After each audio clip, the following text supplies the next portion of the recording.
ನಮಸ್ಕಾರ. ಜಿನಿ ನ್ಯೂಸ್ ವೀಕ್ಷಕರಿಗೆ ಸ್ವಾಗತ. ಎಲ್ಲ ವೀಕ್ಷಕರಿಗೆ ನಮಸ್ಕಾರ. ನಾನು ಸಂಧ್ಯಾ. ಜಲಮಂಡಳಿಯ ನೀರಿನ ಘಟಕಕ್ಕೆ ಬಿದ್ದು ಇಬ್ಬರು ಕಾರ್ಮಿಕರು ನಾಪತ್ತೆ.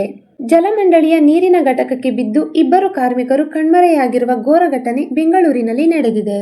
ಬಿಹಾರ ಮೂಲದ ಬ್ರಿಜೇಶ್ 30 ಮತ್ತು ತಮಿಳುನಾಡಿನ ಅಖಿಲೇಶ್ 30 ನಾಪತ್ತೆಯಾದ ಕಾರ್ಮಿಕರು ಕಣ್ಮರೆಯಾಗಿದ್ದು, ವರ್ತೂರಿನ ಬೆಳಗೆರೆಯಲ್ಲಿರುವ ಸಂರಕ್ಷಣಾ ಘಟಕದಲ್ಲಿ ಅವಘಡ ಸಂಭವಿಸಿರುವುದು ವರದಿಯಾಗಿದೆ. ಟ್ಯಾಂಕ್ ಬಳಿ 3 ಕಾರ್ಮಿಕರು ಕೆಲಸ ಮಾಡುತ್ತಿದ್ದರು ಎನ್ನಲಾಗಿದ್ದು, ಈ ವೇಳೆ 3 ಸಹ ಆಯ ತಪ್ಪಿ ಟ್ಯಾಂಕ್ ಒಳಗೆ ಬಿದ್ದಿದ್ದಾರೆ. ತಕ್ಷಣ ಓರ್ವನನ್ನ ಉಳಿದ ಕಾರ್ಮಿಕರು ಬಚಾವ್ ಮಾಡಿದ್ದಾರೆ. ಆದರೆ ಇನ್ನಿಬ್ಬರು ನಾಪತ್ತೆಯಾಗಿದ್ದು ಹುಡುಕಾಟ ನಡೆಯುತ್ತಿದೆ. ಅಗ್ನಿಶಾಮಕ ಸಿಬ್ಬಂದಿ ಶೋಧ ಕಾರ್ಯಾಚರಣೆ ನಡೆಸಿದ್ದಾರೆ. ಬೆಳಗೆರೆಯಲ್ಲಿ ಸಂಜೆ ಸುಮಾರಿಗೆ ಈ ಘಟನೆ ನಡೆದಿದೆ. ಘಟನಾ ಸ್ಥಳಕ್ಕೆ ವರ್ತೂರು ಪೊಲೀಸರು ಭೇಟಿ ನೀಡಿ ಪರಿಶೀಲನೆ ನಡೆಸಿದ್ದಾರೆ. ಕಾರ್ಮಿಕರೆಲ್ಲ 21 ರಿಂದ 30 ಒಳಗಿನ ಪ್ರಾಯದವರು ಎಂದೇ ಹೇಳಲಾಗುತ್ತಿದೆ. ಈ ದಿನದ ನಿರಂತರ ಸುದ್ದಿಗಳಿಗಾಗಿ ವೀಕ್ಷಿಸುತ್ತಿರಿ ಜಿನಿ ನ್ಯೂಸ್. ನಮಸ್ಕಾರ.